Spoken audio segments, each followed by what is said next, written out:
Bonjour et bienvenue dans nos perspectives financières d'aujourd'hui. Rejoignez-nous aujourd'hui pour notre analyse du monde financier, des derniers événements, des dernières informations sur les marchés. Thomas va nous aider aujourd'hui depuis la salle des marchés.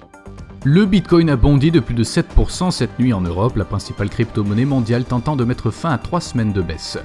Wall Street a oscillé alors que les investisseurs ont passé le dernier jour d'un trimestre chargé d'inquiétudes concernant le variant Delta du Covid et les craintes d'inflation.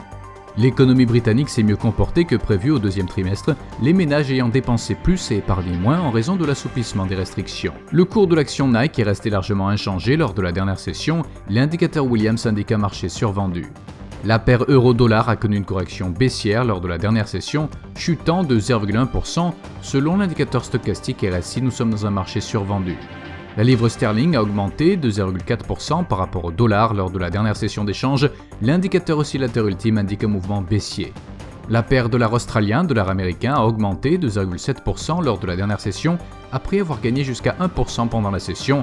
Selon l'indicateur CCI, nous sommes dans un marché survendu. Le PMI manufacturier de l'ISM aux États-Unis sera publié à 14h GMT, l'indice de confiance des consommateurs au Japon à 5h GMT, l'indice des prix à la consommation dans l'eurozone à 9h GMT, le PMI manufacturier de Markit en Grande-Bretagne sera publié à 8h30 GMT, le PMI manufacturier de la Jibun Bank au Japon à minuit 30 GMT, les positions nettes NC de la CFTC en Grande-Bretagne à 19h30 GMT.